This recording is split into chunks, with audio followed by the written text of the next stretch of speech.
à partir de 50 000 abonnés, des gens qui vivent de leur activité sans problème. Là, on va avoir du contenu souvent qui va être plus qualitatif. Encore une fois, tout ça n'est pas voilà, les gens, souvent c'est des généralités. Ouais. Ça peut arriver des nano-influenceurs qui fassent du contenu très qualitatif. D'accord. On va dire que c'est pas le cas. Là, on va aussi beaucoup jouer sur l'engagement, parce qu'on a encore un très, très fort taux d'engagement. L'engagement, ça se mesure entre le nombre d'abonnés, l'audience, et les interactions que peuvent avoir les abonnés avec. C'est-à-dire les likes, ce qu'on disait tout à l'heure, les likes, les commentaires. Exactement, les partages, etc. Et les macros, là, on rentre dans des gens qui sont vraiment dans ce métier à plein temps, qui vont apporter une vraie visibilité. Donc, si notre objectif, c'est d'être vu ou d'avoir une grosse audience sur les contenus qu'on va créer, on va plutôt avec de la macro. Si on veut plutôt avoir vraiment de l'interaction, de l'engagement, qu'on veut avoir une image un peu plus authentique, etc., on va aller sur de la micro. Enfin, voilà, tout est à mesurer selon les objectifs, encore une fois, de la marque, les valeurs communes, voilà, plein de choses. C'est du pilotage, en fait.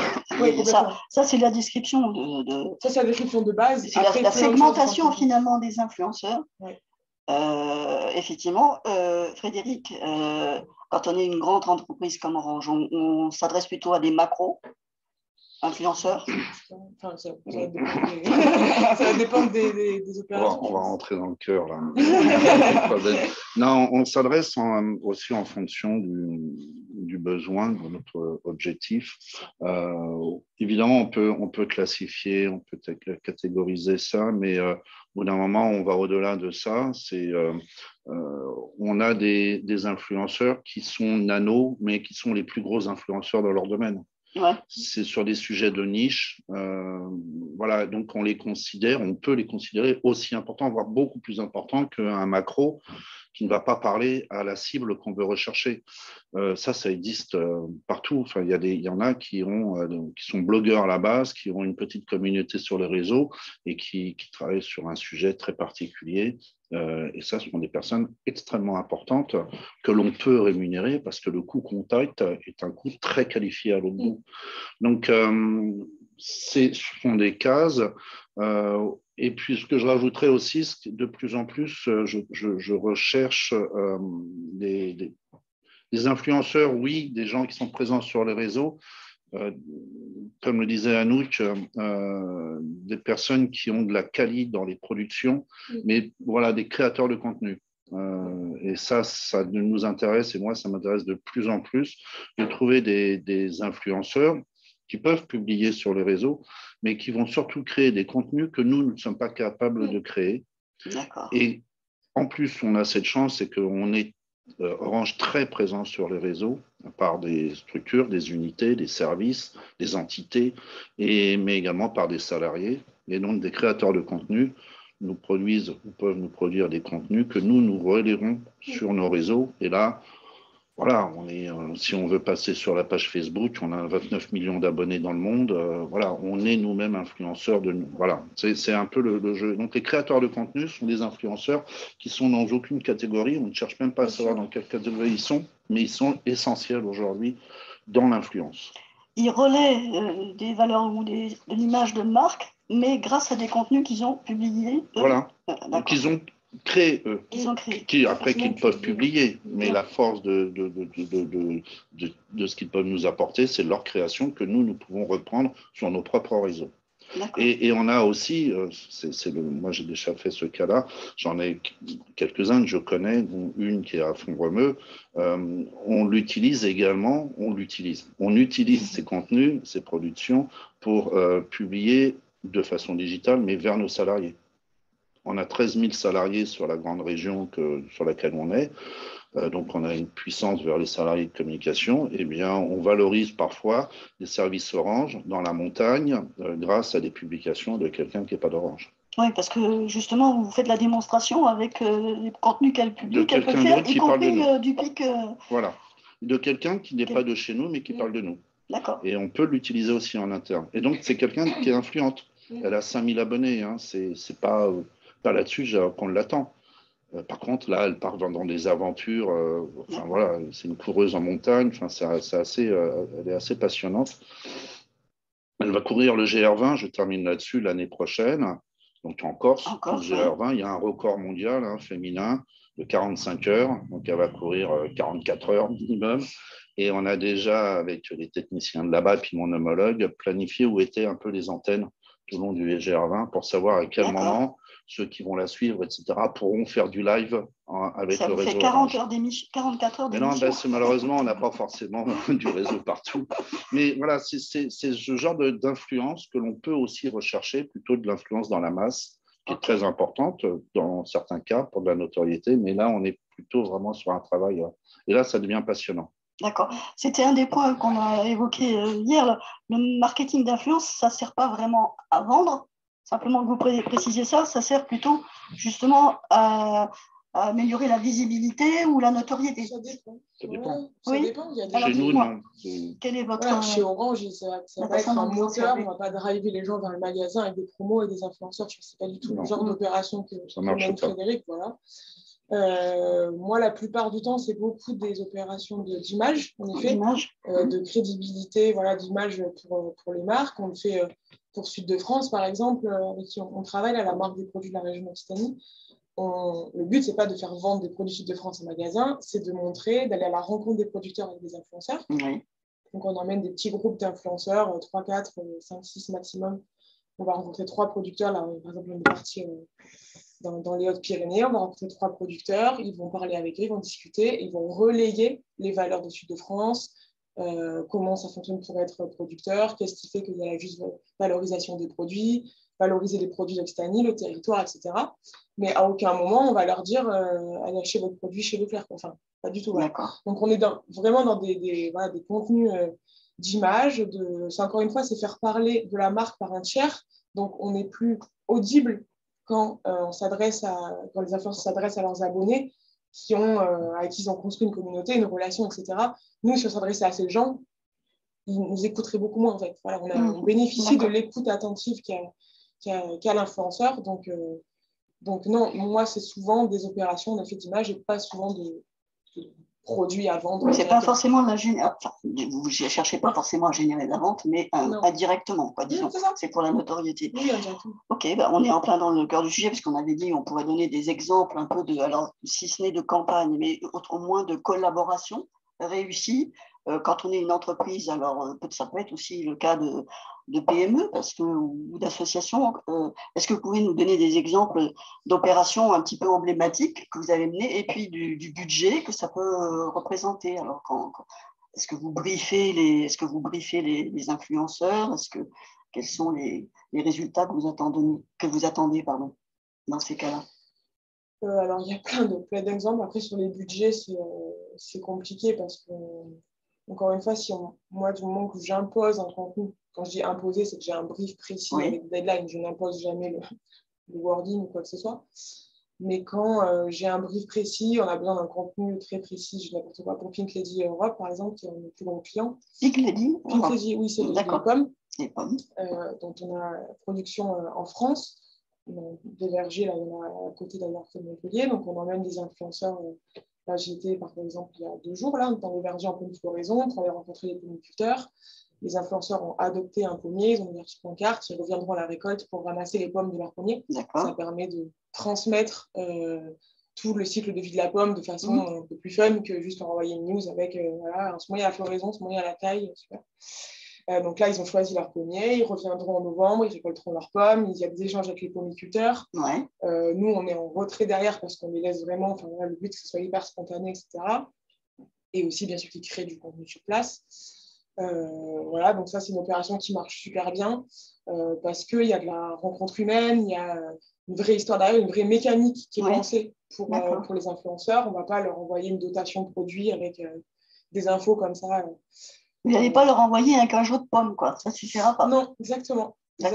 Donc là, au moins, on les fait rencontrer, on leur explique, il y en a plein qui ne savent pas que les Pink Lady poussent en France, donc là, on les emmène dans le verger, voir comment ça se passe, etc. Donc, encore une fois, là, on est aussi sur l'image, la transparence que peut avoir la marque par rapport à ses consommateurs, etc. Donc ça, c'est une opération qui marche très, très bien, par exemple. Et juste une dernière question là-dessus. Vous les mesurez comment après, les publications? Les publications, alors, moi, je travaille avec une plateforme qui s'appelle CallSquare, qui me permet à la fois de mesurer mes campagnes et à la fois aussi de rechercher des influenceurs avec des intérêts, des audiences, etc. précises. Parce que le plus gros de mon travail, c'est de faire de la veille personnelle. Ouais. C'est-à-dire que je suis les gens sur le réseau, je les rencontre. J'essaye au plus près, enfin, on parlait avec Frédéric aussi, on a à cœur, je pense, de faire de l'influence très relationnelle.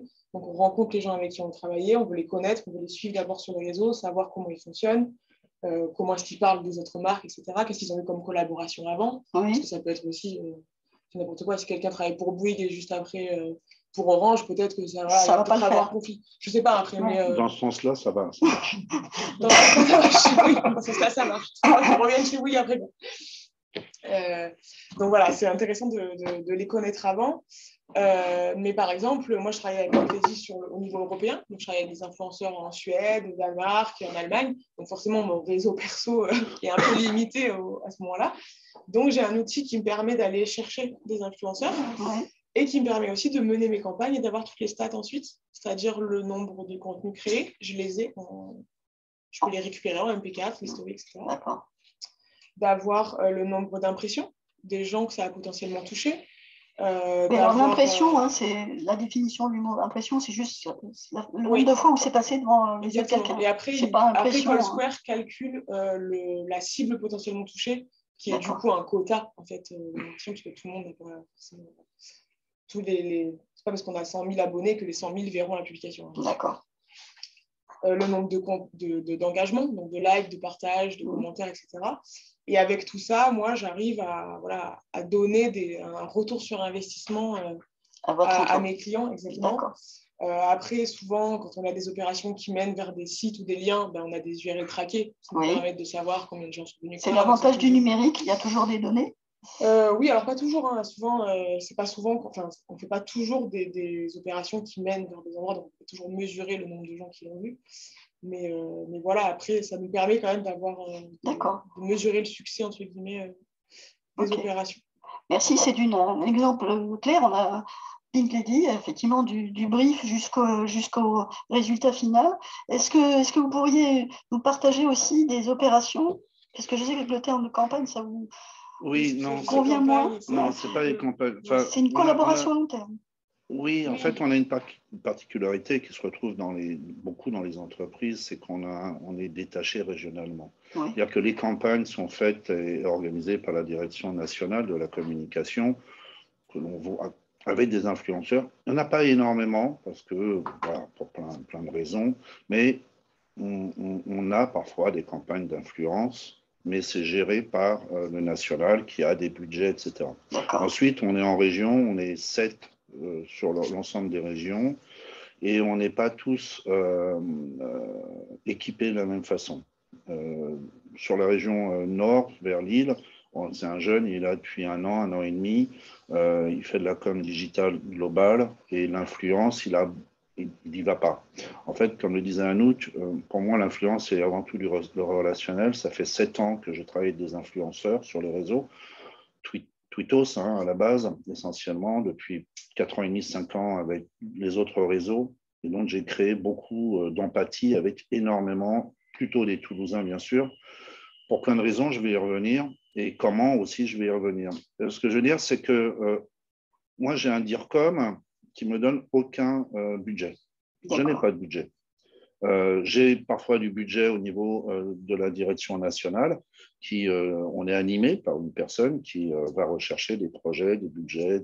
Voilà. Moi, je n'en ai pas, mais c'est quand même la meilleure école. C'est-à-dire que si je n'ai pas de budget, je veux quand même travailler, j'ai des solutions, je vais chercher des solutions et j'en ai. Par le relationnel, c'est une des solutions très importantes, mais également, j'ai d'autres leviers et j'ai la chance chez Orange pour qu'on soit partenaire de beaucoup de manifestations, de choses comme ça. Voilà, le Stade Toulousain, la Coupe du Monde de rugby, l'équipe de France féminine samedi dernier contre l'Irlande. J'avais des places VIP, etc. Des festivals. Voilà, on a des leviers. Parfois, j'ai des produits, on me donne un iPhone, on me donne une enceinte, etc. Après, ça vaut plus grand-chose, tout ça. Enfin, pas le mobile, mais la façon de travailler.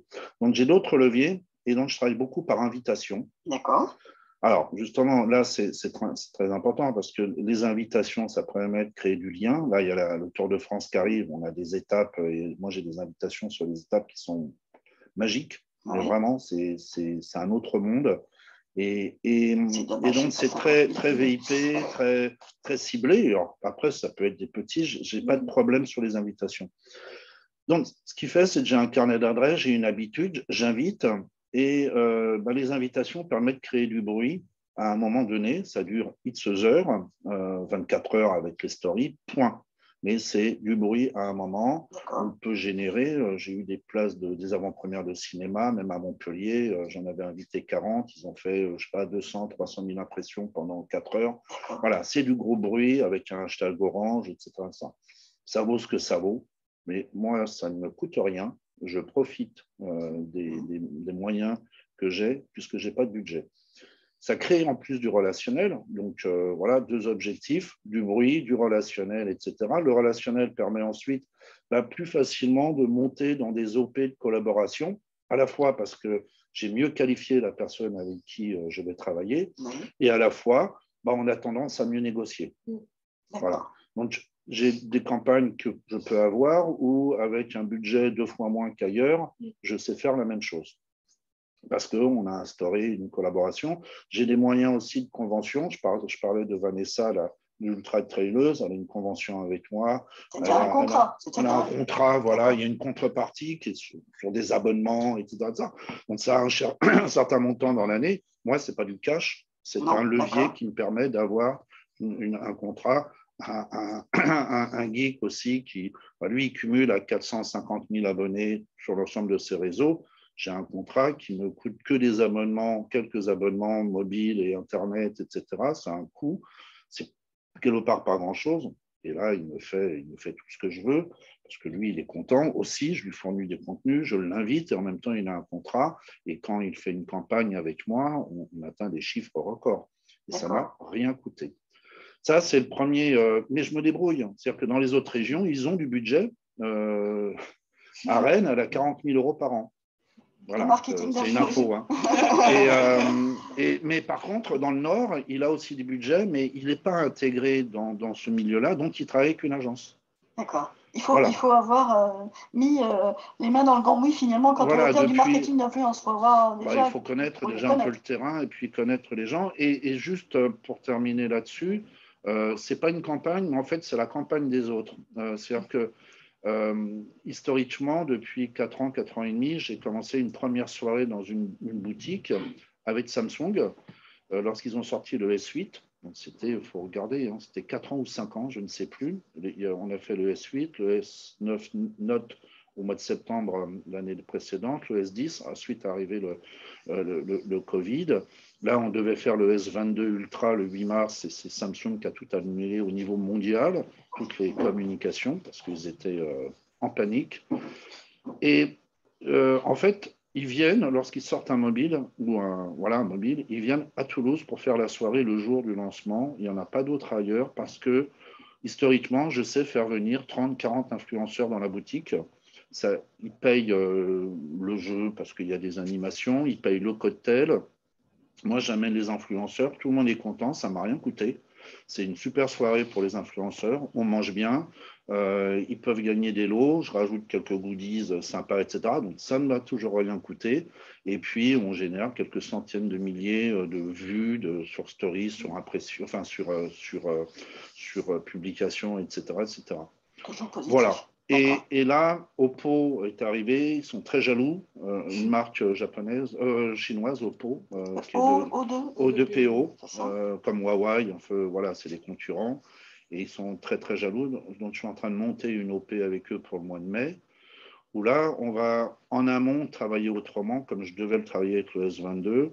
Je vais trouver 1 ou 2 influenceurs à qui on va donner un mobile et qui vont publier et produire des contenus en fonction des caractéristiques voulues par Oppo, c'est-à-dire la vidéo, la stabilité vidéo de l'appareil est extraordinaire et les photos de nuit sont extraordinaires. Donc, moi, j'ai quelques profils, etc.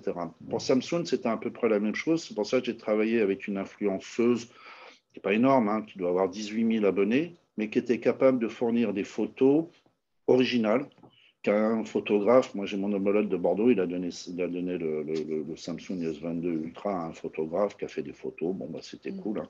Il a fait 3-4 stories, puis il a regardé le mobile. Là, c'est toujours le contenu qui était plus original. Et là, c'était le contnu. Et c'était une joueuse de l'équipe de France de rugby qui avait été élue en 2021 meilleure joueuse française, en même temps qu'Antoine Dupont. Elle joue à Blagnac, je la connais depuis 3 ans et demi maintenant, et elle produisait des photos sur le terrain, sous la pluie, à Blagnac, et elle produisait des super trucs dans l'intimité des joueuses, etc. Ça sort du lot, en fait. Et elle devait venir le 8 mars pour parler, expliquer ce qu'elle avait fait avec Samsung, etc. D'accord. Et bon, la soirée s'est annulée, donc Oppo veut exactement reproduire la même chose. D'accord. Le marketing d'influence. Et donc, moi, voilà, l'avantage que j'ai, c'est que ça ne nous coûte rien. On ouvre la boutique, donc on est content, puisqu'on ramène 30, 40. Là, en plus, ils vont faire un showcase avec un chanteur toulousain, donc ça va ramener du public un peu externe et pas que des influenceurs. Ça génère du trafic en boutique, ça génère des ventes directes ou indirectes, un petit peu quand même, et puis ou des prises de commandes, etc. Ça génère toujours un peu de chiffres. Oppo paye le cocktail, paye les produits, paye tout, et on passe une bonne soirée. Moi, ça m'a rien coûté. Dans ce monde-là, on peut faire de belles choses en se débrouillant. D'accord. Mais alors, à vous entendre, en fait, ça coûte pas trop cher, le marketing d'influence. Est-ce que ça fait de la communication low cost? Est-ce que c'est accessible à tout le monde? Est-ce que si je suis une petite association avec pas beaucoup de moyens, passant par des nanos ou des micro-influenceurs, ou simplement parce que j'ai des bonnes relations avec ces passionnés, voilà, que sont les influenceurs, est-ce qu'on peut faire de la com facilement aujourd'hui? Ou quelles sont les règles finalement avant de se lancer?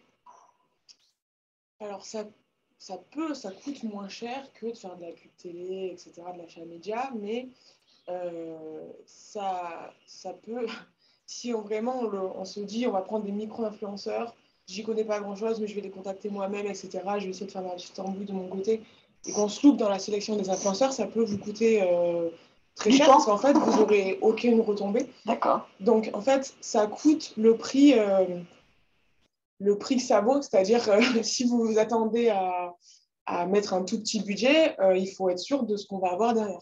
Donc le mieux, c'est quand même d'être accompagné là-dessus, parce que nous, avec Frédéric, voilà, ça fait des années qu'on est en relation avec les influenceurs, donc on est capable d'avoir les bons profils ou d'avoir les bons réflexes de sélection d'influenceurs pour correspondre à un budget. On peut faire de l'influence avec des petits budgets, mais il faut quand même être accompagné par des gens dont c'est le métier, parce que sinon, on risque d'être hyper déçu et de dire, bah, franchement, on m'a vendu l'influence comme le truc miracle. Voilà, j'appelle 3 mecs qui ont 10 000 abonnés, ils vont me faire plein de stories, on va vendre plein de trucs derrière. Non, ça ne marche pas comme ça. Il faut construire une mécanique. Mais par contre, on peut le faire avec des petits budgets. Mais il faut choisir les influenceurs en fonction et et être sûr des objectifs finaux. Si on a 10 000 euros, qu'on a un objectif de vente d'1 million, forcément, il y a un énorme décalage. Donc, il faut juste savoir réussir à doser. Donc, ça, c'est notre métier. Les annonceurs ou les clients, que ce soit, peuvent venir nous dire, ben voilà, j'ai tant de budget, j'aimerais avoir ça comme truc, est-ce que c'est possible? Et on va lui dire, bah non, il faut que tu mettes plus. Ou alors, oui, c'est possible, mais du coup, on va plutôt faire comme ça. Voilà. D'accord. C'est pas automatique. On n'appuie pas sur un bouton. Il y a du pilotage, ça existe quand même, puisque vous avez parlé des plateformes qui permettent de mesurer l'audience, etc. Et on les connaît quand même, on peut les évaluer un petit peu en fonction de leur centre d'intérêt ou de leur contenu ou de leur affinité avec les valeurs de la marque. Mais on ne peut pas faire ça d'une manière aussi. Enfin, c'est pas juste un claquement de doigts. Ces plateformes coûtent cher. Donc, c'est-à-dire que des entreprises qui n'ont pas vraiment d'énormes budgets com ou quoi que ce soit ne peuvent pas se payer souvent ces plateformes-là. Donc, parce que ça revient quand même à l'année, c'est quand même pas donné. C'est des budgets à plus de 10 000 euros. Oui. Alors, nous, après, on a ce qu'on appelle des plateformes, donc il y en avait cité une, il y en a d'autres d'ailleurs, même peut-être. Oui, il y a Reach, il y a plein d'Influencia, il y a plein de plateformes. Influence for You, comme Square, exactement. D'accord. Ce sont des intermédiaires qui savent mesurer les audiences, en fait. Qui mesurent les audiences, qui permettent de récupérer toutes les statistiques à la fin des campagnes et qui ont une base de données d'influenceurs qui permettent d'identifier des influenceurs en fonction de centre d'intérêt, de lieu, de l'habitation, etc. D'accord. Donc, c'est une plateforme qui coûte cher. Donc, c'est vrai que, en fait, si on n'a pas de temps à passer là-dedans, il vaut mieux se faire accompagner par des agences ou des free ou n'importe qui, dont c'est le métier et qui ont le relationnel, les plateformes, l'expérience, etc., plutôt que de se lancer soi-même. Alors après, ça peut ne rien coûter, entre guillemets, si on a la chance, comme Frédéric, d'avoir par exemple des dotations de produits ou des invitations, de faire vivre des expériences aux influenceurs qui peuvent être hyper quali. Ouais. Et dans ce cas-là, on n'a pas d'objectif précis derrière. C'est-à-dire que Frédéric, quand il invite des gens à un match, il ne va pas se dire j'attends 200 contenus avec 100 000 impressions.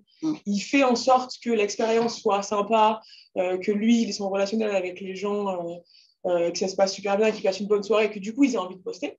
Oui. Voilà. Ça, nous aussi, on le fait. On a plein d'opérations où on ne rémunère pas les influenceurs, mais par contre, on leur fait vivre des expériences qui vont avoir envie de poster parce que ça correspond à leur ligne édito, c'est des trucs sympas, ils se retrouvent entre eux. Voilà. Donc ça c'est possible de le faire si on n'a pas beaucoup de budget. C'est possible d'inviter des influenceurs, etc. Mais il faut savoir quel est l'objectif derrière. D'accord. C'est un petit peu le bas de la com. Il faut avoir quand même l'objectif en tête avant de se lancer. Et cela d'autant plus que c'est finalement un domaine encore nouveau. Et que, on en discutait déjà un peu hier, c'est un domaine où il y a des précurseurs, mais où finalement les bonnes pratiques ne sont pas encore généralisées, j'allais dire. Sophie, je veux tourner vers toi. Est-ce qu'il y a déjà quelques petites questions à ce stade? Parce qu'on peut peut-être en intercaler quelques-unes. Il y a quelques questions qui reviennent sur ce qu'on a dit. Je les garde pour la fin, peut-être pour ceux qui veulent revenir. D'accord. J'ai pas mal de choses là sur la question du... On parle quand même pas mal de B2C, mais de B2B aussi par rapport via LinkedIn plutôt que uniquement les réseaux grand public. Moi, j'ai pas mal de personnes qui se posent la question sur le B2B au sein d'un d'influence. D'accord. Est-ce que vous voulez, dire quelque chose là-dessus, Frédéric ou Annick? Oui, alors, c'est sur LinkedIn, sur ce réseau, c'est totalement différent aujourd'hui. C'est une problématique, des questionnements que l'on peut avoir. Est-ce qu'on peut trouver des influenceurs sur LinkedIn pour reproduire quelque part la même chose et des indépendants ou des personnes qui pourraient parler de nous, etc. On n'est pas encore dans ce programme, on ne l'a pas lancé. Moi, ce que je sais, c'est que j'ai de temps en temps des personnes qui me contactent pour créer un groupe, un pod, quelque part. Si vous ne savez pas, on reviendra sur les pods. Je ne sais pas ce que c'est qu'un pod, moi. Un pod sur Instagram, c'est... Mais on va revenir sur Instagram, parce que j'ai des choses à dire par rapport à ce qui a été dit avant. Non, sur LinkedIn, oui. Bon, moi, je ne suis pas forcément influenceur. J'ai à peu près 30 000, 29 000 abonnés. Et on prend contact avec moi pour créer un groupe de 10 personnes qui ont à peu près 29, 30, 40 000 abonnés. Et je ne suis pas abonné, donc je crois que j'ai une limite à 30 000 abonnés, je ne peux pas aller au-dessus. Et chacun pourra, lorsqu'il publie, envoyer cette publication au groupe pour que des gens que je ne connais pas, qui ont beaucoup d'abonnés, puissent créer de l'engagement sur ma publication.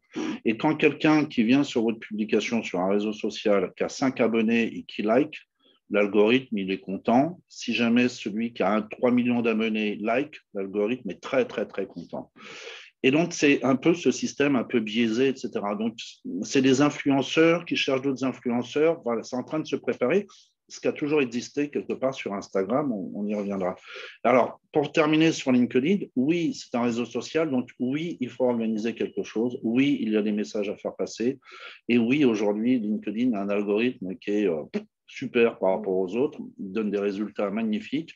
Et chez nous, je suis en train de créer plutôt de l'influence interne, c'est-à-dire j'accompagne avec les équipes, parce qu'on est par unité, par service, par grand service, par unité, et les unités en entreprise ont tous des patrons, ils managent 500, 600 personnes, donc je les accompagne, plus leur service de com, et on va faire en sorte que ce soit eux les personnes influentes. Voilà, on va se créer nos personnes influentes chez nous. Voilà, ça sera toujours la voie de son maître, hein, comme je disais tout à l'heure, parce qu'on n'a pas ce programme d'aller chercher des influenceurs. Peut-être que dans l'année, à un moment, ça me prendra où je dirais, tiens, je vais peut-être voir comment je peux travailler. C'est un autre monde. Mais aujourd'hui, ce n'est pas développé comme ça l'est sur les autres réseaux. Aujourd'hui, c'est plutôt Instagram, c'est plutôt le réseau fort de l'influence? En tout cas, c'est celui qui est un petit peu à la mode. Vous diriez ça? Instagram, c'est TikTok qui est plus à la mode. C'est plus d'accord. Non, Instagram, c'est le réseau où on a pu construire une vraie, du vrai marketing d'influence. Facebook, c'est pas forcément le lieu pour le faire. Oui. Twitter, c'en est un aussi, mais ça va être un autre type d'influence. C'est fini, ouais. Puis c'est très, très news, etc. Instagram, c'est clairement là où l'influence a explosé. Et TikTok est très intéressant aussi pour l'influence. Nous, ça y est, on lance nos premières campagnes sur TikTok pour nos clients. Toujours pour Pink Lady? Ça va être pour Pink Lady, version pour d'autres. TikTok? Non, pour Sud de France, pour d'autres clients aussi. Pink Lady est un de nos gros clients moteurs à l'agence, c'est notre plus gros client, c'est pour ça. Et c'est au niveau européen, donc forcément, ça a une répercussion assez énorme. On travaille beaucoup avec on s'est travaillé pas mal sur TikTok parce que Thierry disait que l'algorithme de LinkedIn est encore hyper intéressant parce que pas besoin de sponsors, etc. On est dans un modèle vraiment d'algorithme natif, c'est-à-dire organique, où les gens commentent, etc. Et du coup, ça fait remonter. Oui. Instagram, maintenant, on est plutôt en tout cas pour les marques, on est obligé de sponsoriser et de payer pour avoir de la visibilité, des commentaires, etc. Et TikTok, vu que c'est un peu encore le début, entre guillemets, c'est plus vraiment le début, mais ça y est, la moyenne d'âge en France de TikTok, c'est 25 ans, donc on n'est plus du tout dans le réseau pour les ados, c'est fini ça. Mais l'algorithme est encore neuf et du coup, il y a encore de grandes possibilités pour les marques. L'opportunité est énorme parce que les budgets sponsors sont très faibles et on peut avoir de très belles retombées pour des budgets très faibles. Donc nous, c'est hyper intéressant pour nous parce que là où sur Instagram et Facebook, on est obligé de dépenser des milliers d'euros pour essayer d'avoir nos publications vues, etc. Sur TikTok, ce n'est pas le cas. Et les créateurs de contenu sur TikTok ne sont pas du tout encore professionnalisés comme ils peuvent l'être sur Instagram. Ils n'ont pas forcément encore des agents. Voilà. Donc, du coup, c'est encore très, très accessible de travailler avec des créateurs de contenu sur TikTok. Et Frédéric parlait tout à l'heure des contenus un peu en marque blanche qu'on fait faire à des créateurs, pas forcément pour leur audience, mais vraiment nous pour les utiliser et les poster sur nos réseaux. On fait ça avec des créateurs sur TikTok, des gens qui ont 10 000 abonnés, ce qui est faible sur TikTok, parce qu'on peut avoir de très grandes communautés très rapidement. Donc 10 000 abonnés sur TikTok, ce n'est pas équivalent à 10 000 abonnés sur Instagram, où là le travail est beaucoup plus lent, etc. Donc on travaille avec des gens qui nous coûtent du coup pas très cher, qui ont une super qualité de contenu parce qu'ils le font tous les jours. Avec les codes TikTok, parce qu'il faut que ce soit rapide. Exactement. J'ai du mal à suivre. Donc nous, on n'est pas en capacité, de produire ça.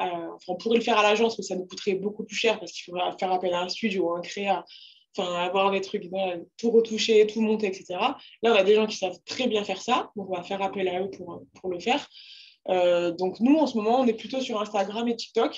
LinkedIn, très intéressant pour le B2B. Donc, c'est un réseau à suivre TikTok, oui. Après, encore une fois, moi, j'ai beaucoup de clients B2C. Donc, c'est vrai que pour le B2B, c'est peut-être pas le meilleur endroit pour aller. Moi, les clients, les demandes qu'on a à l'agence sont principalement B2C. Et on a beaucoup de food, beaucoup d'agroalimentaire, beaucoup de choses qui se prêtent aussi très bien à TikTok et Instagram. J'avais une question, moi d'ailleurs là-dessus, qu'on n'a pas encore évoqué, mais est-ce qu'on peut faire du marketing d'influence sur tous les produits? Parce que, effectivement, c'est plutôt, en tout cas, les influenceurs tels qu'on les voit, c'est plutôt des jeunes filles qui vendent des produits cosmétiques ou, non, pas forcément, ou des voyages. Est-ce qu'on peut vraiment, justement, faire ça dans le B2B ou dans l'associatif ou même un service public, pourquoi pas, demain? Oui, dans la RSE, nous, on le fait. Alors, Frédéric, si vous voulez bien répondre. Non, on le fait, on l'a déjà fait. Je l'ai déjà fait aussi dans le monde de RSE, dans tout ce qu'on peut apporter avec la Fondation Orange, avec toutes les actions environnementales ou sociétales que l'on mène, etc., le développement durable, le traitement. Il y a une usine à Montauban qui utilise des personnes handicapées, qui retraite tous les produits et notre ancienne Livebot, parce que je vous annonce que hier est sorti la nouvelle Livebot. Et l'ancienne Livebot, c'était sans patronne. Je l'ai placé, c'est bon. Ce que j'avais à dire. Non, et j'ai emmené quelques influenceuses, c'était 3, plutôt Instagrammeuses, mais qui avaient une petite communauté, mais qui était très dans ce domaine de recyclage, de développement durable, etc. Donc, comme je disais tout à l'heure, qui ont une niche d'abonnés, ce sont des abonnés qui sont assez fidèles. Ce n'est pas forcément des militantes, mais bon, elles sont actives et leurs actions sont retranscrites sur leur réseau. elles sont avant tout actives. Et donc, je les ai emmenées, on a monté une petite campagne comme ça, etc. C'était très intéressant. Oui, on peut, puis il n'y a pas que de la crème, hein. Il y a aussi les voyages, il y a les transports, il y a le food, il y a tout notre environnement. Puis il y en a qui parlent très bien aux enfants aussi. Et ça aussi, c'est extrêmement important. Pas pour moi, Orange, pas pour nous, Orange, mais il y a des influenceurs qui parlent très bien à des enfants, à des ados, etc., et qui ne sont pas forcément sur TikTok et qui ne font pas non plus n'importe quoi, qui traitent des sujets comme l'histoire géo. Là, il y a une influenceuse parisienne, je ne sais plus son nom, mais qui est extraordinaire, qui parle de l'histoire, et les enfants, ben voilà, c'est... Voilà, il y a des pépites sur ces réseaux. Autant, on y reviendra, sur la qualité.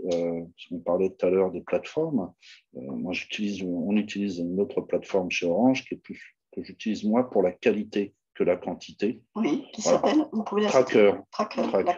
Et moi, quand je souhaite des résultats, je demande aux influenceurs de m'envoyer des captures d'écran de leurs stats. Déjà, les stories ne sont pas sur les plateformes, hein. Les stories sont protégées quelque part.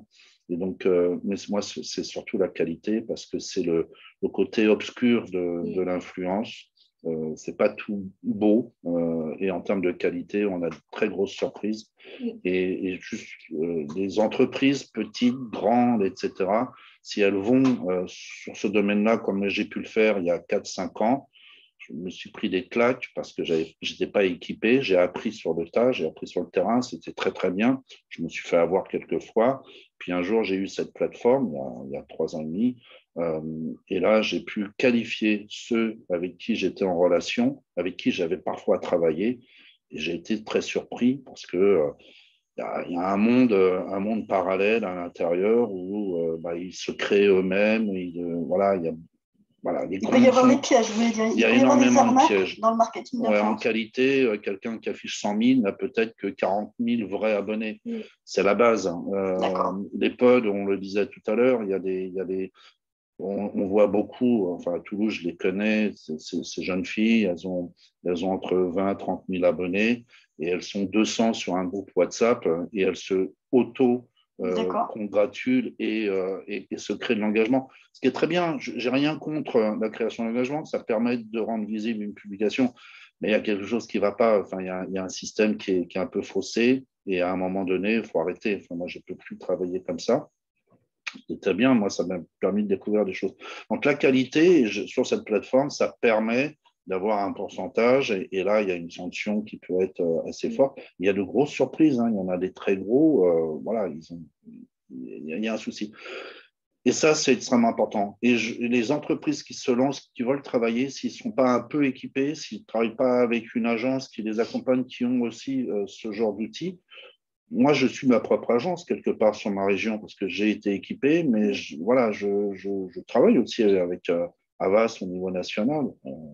C'est un autre sujet, mais voilà, attention. Suivre certaines règles. Tous les comptes ne sont pas extraordinaires. Bon, la base, hein, c'est le nombre d'abonnés et le nombre de likes. Voilà. C'est déjà un élément de pilotage. De 10 000 à 100 000, s'il n'y a pas à peu près 10% plus ou moins de likes, c'est qu'il y a un souci. Et donc, il y en a qui présentent 70 000 abonnés et qui font 50 likes sur une publication. Donc là, ça, c'est pas bon. D'accord. Okay. C'est un très, très mauvais signe. Okay. Très mauvais Il y a des ratios de base à retenir. OK. Y compris sur TikTok. D'autres questions Alors, parce que je sais qu'on n'y reviendra pas. Oui. Donc, je sais, sur TikTok, ça nous paraît évident quand on dit qu'on fait des campagnes, mais effectivement, tout le monde, à la fois, n'est pas familiarisé. Et puis, les entreprises sont là, c'est OK, mais je fais quoi sur TikTok? Je fais des vidéos, ça marche comment? Même ces influenceurs, ils vont faire quoi concrètement? Qu'est-ce qu'ils publient, les influenceurs? Effectivement, faire un exemple, par exemple, avec Pinkedy, être plus précise. Et si vous avez un autre exemple, je ne sais pas si sur Orange, on a déjà fait du TikTok, mais qu'on comprenne plus, qu'on visualise ce que c'est. Alors, attention, je ne dis pas qu'il faut forcément aller sur TikTok. Il faut bien sûr que l'entreprise, encore une fois, l'objectif de la fin soit en adéquation avec le TikTok et la cible qui est sur TikTok aussi. Nous, sur Pinkedy, on y va parce que justement, on se dit qu'encore les opportunités sont hyper intéressantes, qu'on a une cible food beaucoup sur Pinkedy et qui est énormément présente sur TikTok. Donc, on va faire des contenus différents sur Pinterest. On va faire des contenus recettes, justement, donc autour de la pomme, avec des influenceurs recettes neutrales qui collent aux valeurs de la marque. On va pas aller, par exemple, on va pas aller avec des influenceurs qui font que du fast-food. Parce que nous, on a un produit très concrètement, des recettes, ok. C'est quelqu'un qui fait la recette, qui fait la cuisine en direct, c'est ça? Exactement. Qui va poster sa vidéo de recette avec les ingrédients, les machins, qui va aller vite, qui va la faire. Et à la fin, je sais pas pourquoi, elle va faire, je sais pas, chou sur les pommes, ça rien. Et à la fin, on aura la petite recette avec la Pinterest, etc. On peut avoir aussi des contenus biodiversité, là, on est en train de voir, parce que Pinterest est très porté sur ça, toute la vie en verger, etc. Donc, on est en train de voir comment on peut faire. On a, par exemple, il y a un influenceur apiculteur sur TikTok qui a plus de, je crois plus d'1 million là, en Allemagne. Et ben, il y a des TikTok qui vont être faits avec lui pour justement parler de la pollinisation, hyper important. C'est le moment où l'abeille va aller polliniser pour former le fruit. Et il fait des vidéos super belles dans ses ruches, etc. Donc, on va travailler avec lui pour parler de notre sujet qui est la pollinisation. On va choisir vraiment, encore une fois, on choisit l'influenceur, la mécanique et l'objectif qui vont avec ce qu'on a envie de faire. Oui, donc c'est de la création de contenu, mais souvent à base d'images ou de vidéos. Ah, le TikTok, voilà. Oui, c'est des sons, vidéos. Et c'est une forme d'authenticité aussi, peut-être que recherchent les gens qui suivent les influenceurs. C'est-à-dire, évidemment, un point de vue qui n'est pas celui de la marque, qui n'est pas top-down, et puis une façon de s'exprimer qui soit plus authentique et plus proche de leurs préoccupations et leur façon de parler. Oui, après, sur TikTok, c'est un média très divertissant. TikTok, il y a plein de choses différentes sur TikTok. Il va y avoir des contenus très divertissants. Voilà. C'est souvent le réseau social où on sort, on a regardé 1 heure, on est super content parce qu'on a vu plein de trucs drôles, etc. On va avoir beaucoup de contenu pédagogique sur TikTok. On n'y pense pas forcément, mais en fait, il y a beaucoup de choses qui expliquent des astuces, etc. Donc ça nous aide beaucoup sur votre téléphone portable, qu'est-ce qu'il faut faire, comment il faut enlever les datas sur votre téléphone, par exemple. 3 astuces pour faire venir les abeilles dans ton jardin. Tu mets des petits endroits pour remettre de l'eau pour qu'elles puissent venir boire. Tu plantes des fleurs mellifères. Enfin, ça peut être vraiment des contenus comme ça. Et puis, voilà, c'est l'esprit tuto, quoi, finalement. Oui, il y a du ça, il y a du divertissement pur. Il y a plein de choses sur TikTok. Franchement, c'est un réseau qui est hyper intéressant parce que il y a des trends qui sont en fait des tendances. C'est-à-dire que quelqu'un va lancer une tendance avec un son. Plein de gens vont reprendre la même tendance, mais il y a aussi beaucoup de contenus originaux créés par les gens et tout est très spontané. Contrairement à Instagram, on est beaucoup dans la très belle photo, la retouche, etc., la vie de rêve, etc. TikTok, on est beaucoup dans le quotidien, très spontané. Le live, alors, c'est du live. C'est plutôt vidéo live. Alors, il y a du live, mais c'est surtout des contenus qui ne vont pas être forcément très léchés. Enfin, ça va être filmé à l'iPhone, etc. Instagram, maintenant, on est sur des gens qui prennent des photos d'appareils et qui les postent sur Instagram. Ah, d'accord. Ouais. C'est plus forcément des photos prises à l'iPhone. TikTok, c'est beaucoup plus spontané, tout venant, drôle, etc. Vous n'avez pas la même qualité de contenu. Ok, je vois. Je rassure la salle. Je pose des questions parce que je sais ce dont on ne va pas reparler. Gardez bien les autres. De toute manière, on pourra revenir sur tout ce que vous voulez après. On a évoqué les pièges. Effectivement, le côté, finalement, c'est un monde nouveau, l'influence. Le terme d'influence n'est pas nouveau, évidemment, mais les influenceurs sur les réseaux sociaux, c'est quand même encore un peu nouveau. Et il n'y a pas tellement de règles, en fait. Tout à l'heure, vous parliez, on a évoqué le côté placement de produits ou communication sponsorisée. Tous les influenceurs disent-ils qu'ils reçoivent justement une rémunération. Quel est le cadre juridique dans lequel on évolue? Est-ce que pour les marques, ce n'est pas quand même un enjeu aussi de savoir si j'ai un contrat, une convention à long terme avec une influenceuse ou un influenceur, est-ce que je suis sûre que je vais obtenir ce que je veux finalement? Question trop vaste. Oui, non, on va être sûr d'obtenir ce que l'on veut. Malheureusement, oui. Enfin, non, pas forcément. Et puis après, c'est un peu compliqué. Quand j'ai même sur des petits contrats au tout début, travaillé avec des influenceurs ou des influenceuses qui sont partis avec les produits, qui n'ont pas fait grand-chose, voire qui n'ont pas respecté le contrat. voilà, c'est pas Orange qui va attaquer une étudiante. Voilà, c'est comme ça. Voilà, tant pis. Au moins, j'ai appris. Donc, l'investissement, en fait, il n'était pas très important. Ça m'a formé. 3 jours de formation, ça coûte cher. Là, Mais c'est vrai, c'est important. Formation sur le tas. Ouais, et c'est important. Aujourd'hui, on essaye, et justement, c'est la qualité, le relationnel, la connaissance de la personne. Bon, là, exceptionnellement, j'ai une collaboration avec un influenceur toulousain que je n'ai jamais rencontré, je n'ai jamais vu, et on a signé un contrat hier sur une prestation le 2 juin, sur une animation. Ça va lui prendre 3 fois 3 minutes. Voilà, avec une communication en amont sur ses réseaux. Voilà, je ne le connais pas, il est toulousain, bon, il paraît bien, il y a une convention. Quand je lui ai demandé le prix par mail, je l'ai rappelé en disant c'est hors taxe, TTC. Il me dit je vous rappelle, et après il m'a dit c'était hors taxe. Ils ne savent pas. Ils ne savent pas, sont des enfants, beaucoup. Ils sont très, très largués. Et s'ils n'ont pas soit un agent, soit une agence, soit. Voilà. Après, les agences d'influenceurs, il faut aussi faire attention, mais il n'y a pas que les agences d'influenceurs. Donc, effectivement, on est sous convention. Moi, les conventions que j'ai, je parlais de Vanessa. Il y a Cyril qui est très présent sur TikTok, qui est geek et très tech. Voilà, sur TikTok, il a, je crois, 250 000 abonnés, mais il fait des publications à 3 millions de vues parce qu'il est très tech et de temps en temps, ça m'est arrivé de travailler. Là, on a un projet ensemble sur un service Orange qui va être lancé pendant plusieurs mois. Voilà, il y a des conventions. Mais en fonction de la personne, parfois, je ne fais même pas de convention parce que je sais que même si la personne ne respecte pas, voilà, je vais pas, on va pas appeler le service juridique. Enfin, ça n'a pas de sens. Sur des petits projets, évidemment, quand au niveau de la direction nationale, lorsqu'ils ont des campagnes avec des influenceurs, avec des chiffres, des gros chiffres, évidemment, il y a un rapport et très souvent, il y a une agence. Et là, on attaque l'agence s'il y a un problème. D'accord. Il y a des moyens de pression. Voilà. Mais une personne, un étudiant, une étudiante, parce qu'on peut travailler avec des personnes qui ont 20 ans, qui ont 21 ans, qui sont encore en école. Qui sont micro-entrepreneurs. Oui, pour la plupart. Pour la plupart. Et encore non, mais quand un nous dit que les 10 000, les 20 000, les 30 000, parfois on ne rémunère pas, etc., c'est parce qu'ils ne savent pas comment être rémunérés. Donc, ils préfèrent avoir des cadeaux, ils préfèrent avoir des invitations.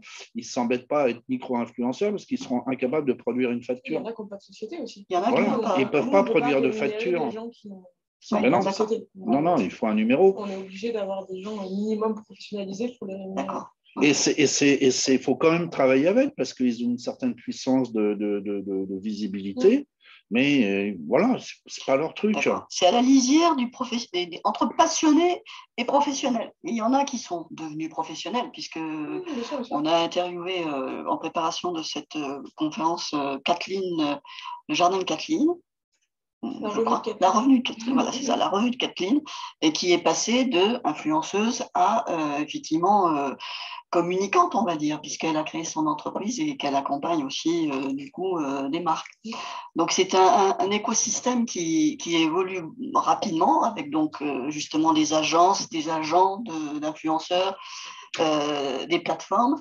Et alors, ce dont je voulais vous faire parler quand même, c'est qu'il y a des projets de code de déontologie. Enfin, je veux dire, c'est un métier qui évolue. On peut parler d'un nouveau métier quand même, mais qui évolue et qui devient de plus en plus visible et professionnel. Est-ce que vous pensez qu'on va dans ce sens, qu'il y aura effectivement au moins des codes de bonne conduite qui vont réguler un peu le système?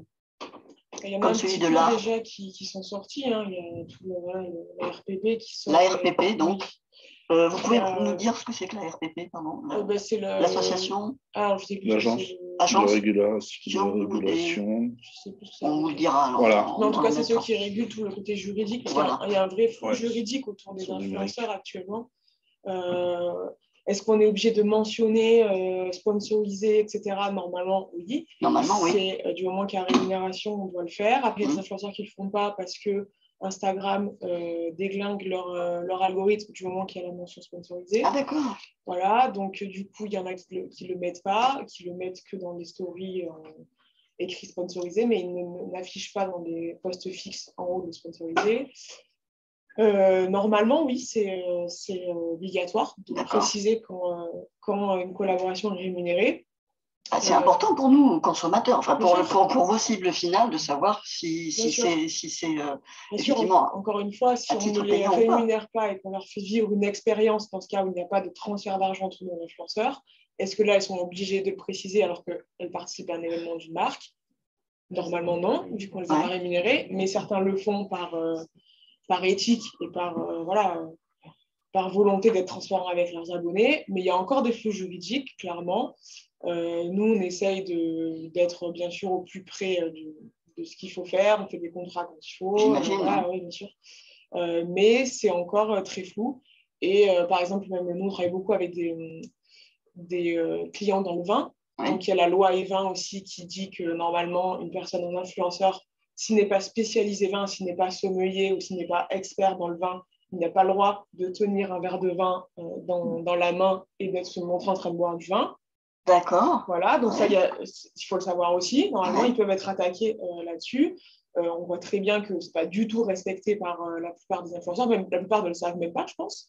Les agences ne leur disent peut-être pas. Nous, on essaie d'être hyper réglo là-dessus, de bien avoir les règles. On a le droit de voir quelqu'un tenir un verre, mais on n'a pas le droit d'être dans un moment festif. Enfin, il y a plein de choses qui rentrent en compte et qu'il faut respecter. Mais actuellement, moi, je connais personne qui s'est fait attaquer.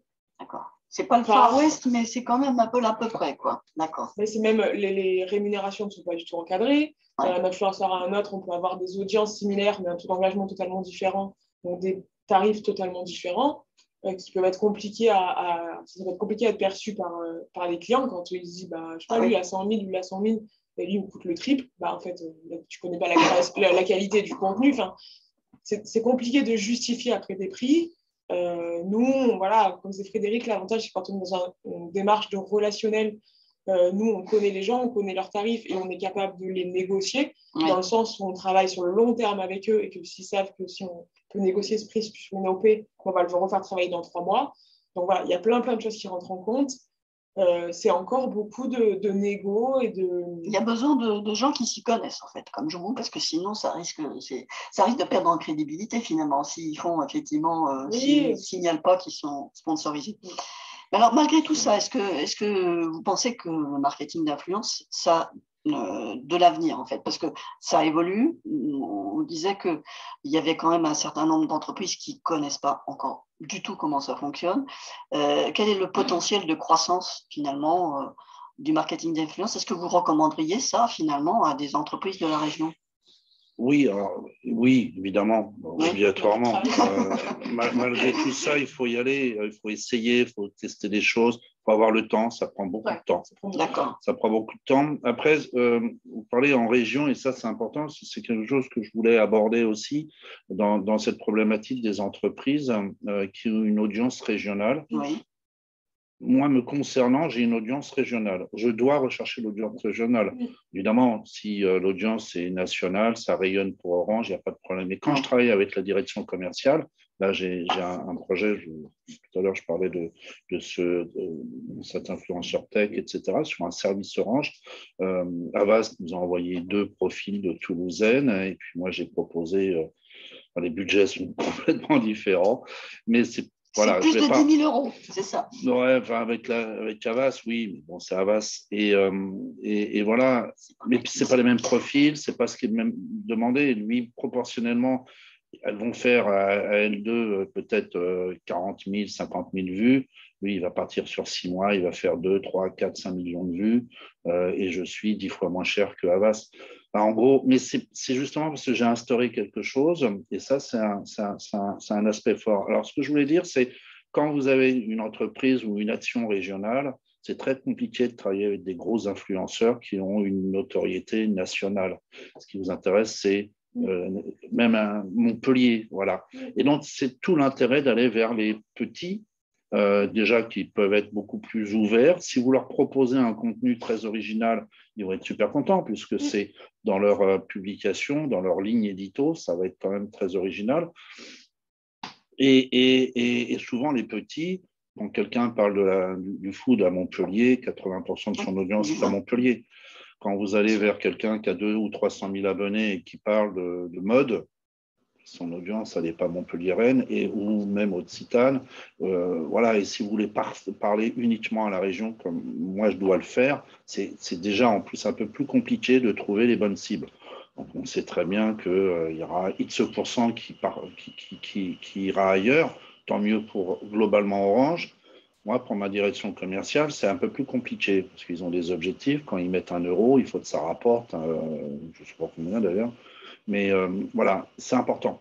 Et c'est un peu plus compliqué quand on parle régionalement. Voilà, ça c'est important. Alors, quel est l'avenir de tout ça? Je pense que... préciser par rapport à ce que vous dites, oui. Orange, est-ce que les messages sont définis au national ou est-ce que vous avez une latitude sur ce que vous faites, vous, au régional? Ah non, moi j'ai une totale latitude. Enfin, dans ce que je mets en place sur Toulouse ou la région.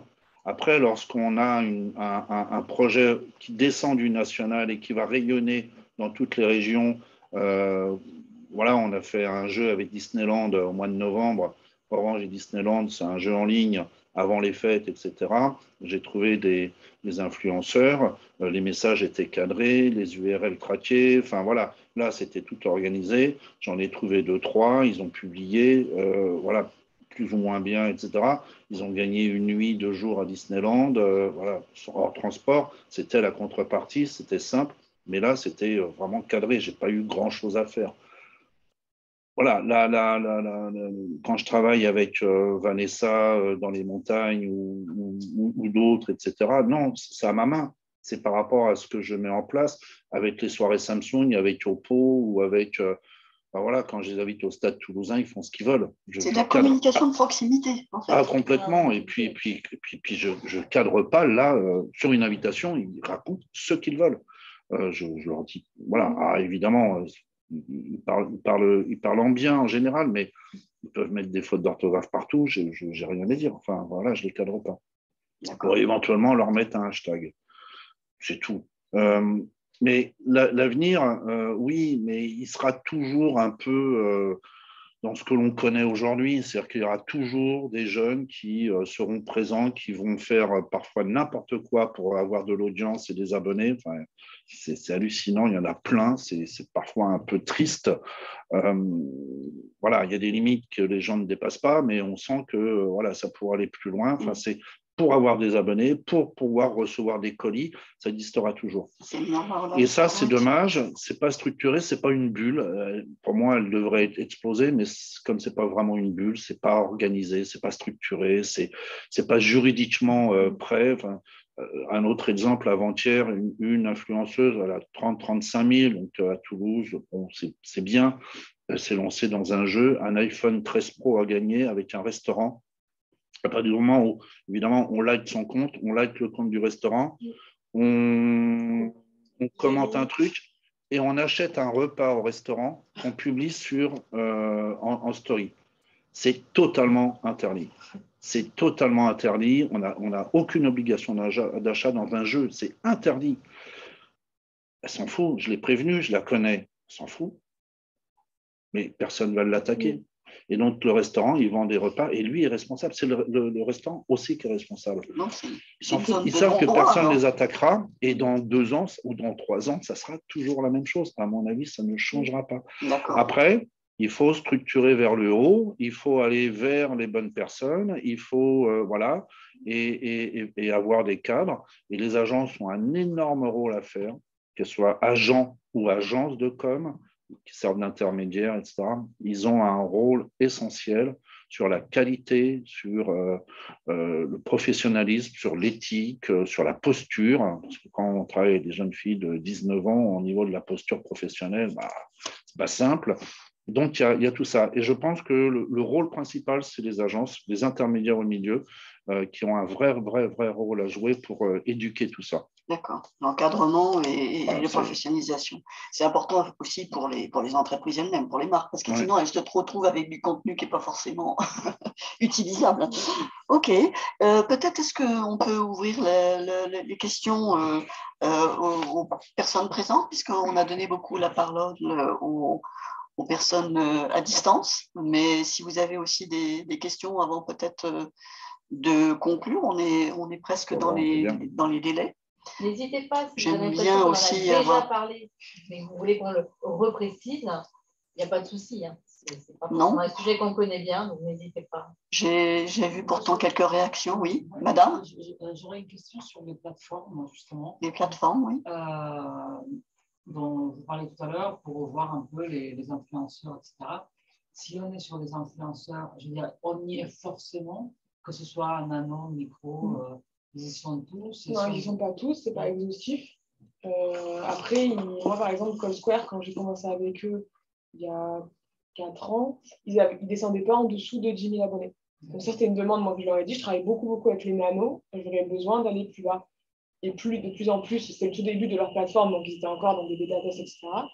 Ils ont commencé à descendre, et maintenant, il y a des gens qui ont 2-3 000 abonnés qui sont présents dessus. Et nous, si on veut travailler avec quelqu'un qui n'est pas présent sur la plateforme, on peut les ajouter aussi. D'accord. Par exemple, moi, des fois, je fais mes campagnes, mais j'ai déjà mes influenceurs, je n'ai pas besoin de les chercher. Je les rentre dans ma campagne, mais je vais leur dire ajouter un influenceur. Donc, je leur envoie le lien Instagram, et eux, derrière, ils ont des gens qui vont aller chercher les statistiques, etc., et qui vont me le mettre ensuite dans le catalogue, entre guillemets. Donc, c'est aussi auto-nourri. Donc, il s'enrichit pour tout le monde. Exactement, il s'enrichit pour tout le monde. Exactement. Tout le monde, tous les gens qui sont sur la plateforme nourrissent en continu la plateforme. En fait. Et est-ce qu'on peut aussi les trouver ou les revoir si on a besoin de régionaliser, justement? Bien sûr, il faut chercher par ville. Moi, je peux chercher une personne qui parle de food à Toulouse, entre 10 et 20 000 abonnés, ou alors dont la communauté est intéressée par les restaurants. Donc, je peux mettre des critères comme ça. Après, ce n'est pas du tout exhaustif. Moi, le plus gros de mon travail, c'est de la veille perso. Surtout que je travaille beaucoup au niveau régional, comme disait Frédéric, donc c'est suivre des gens qui sont en local et ensuite en régional. Parce que j'ai beaucoup de marques qui sont dans la région Occitanie. Du coup, le plus gros du travail, c'est moi aller chercher, aller commenter tout le temps, dès qu'il y a un événement, je regarde cette personne que je suivais, elle est avec 2-3 que je ne suivais pas, mais je vais aller voir ce qu'elles font, est-ce qu'elles peuvent être intéressantes. Si oui, je les rentre dans la plateforme ou je me les mets de côté. Et voilà, mais le plus gros du travail passe vraiment par beaucoup de temps passé sur les réseaux. Oui, c'est matin, midi et soir. Non. Après, moi, c'est quelque chose que j'aime faire, ça va plus loin que mon travail. C'est une appétence que j'ai particulièrement, donc c'est vrai que des fois, je ne capte pas. C'est le soir, c'est 20h, je réponds à un influenceur, je like ses commentaires, parce que ça va au-delà. Donc, c'est un métier qui est compliqué par rapport à la déconnexion, parce qu'en fait, tout le temps, même au niveau perso sur les réseaux sociaux, moi personnellement. Donc voilà, et puis c'est des gens qui sont devenus des amis pour beaucoup, donc que je vois en dehors. Donc des fois, je ne sais même plus si c'est un déj influenceur ou un déj avec une pote, parce qu'en fait, j'ai créé des liens tellement forts avec eux que voilà. D'accord. Il y avait une autre question de madame. Oui, toujours pour les plateformes, donc il y a influenceur n'importe quel réseau, que ce soit TikTok, Instagram.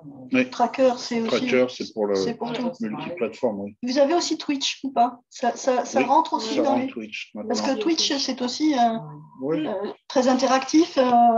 Pour faire du live. Pour faire du live, et y compris du live shopping. Alors, est-ce que dans les évolutions du métier d'influenceur, il y aura effectivement des nouvelles formes d'interactivité, comme ce qu'on appelle le live shopping, c'est-à-dire là où l'influenceur, comme on a vu en Chine, où ils se mettent à faire des espèces d'émissions de téléachat, on va dire ça, mais un peu plus sympa qu'avant, où ils vendent du L'Oréal, où ils testent en direct du maquillage, des choses comme ça. Est-ce que ça se voit déjà en région Occitanie, ou est-ce que vous pensez, tiens par exemple Frédéric, ou est-ce que vous pensez à vous? Pour certains produits, c'est intéressant.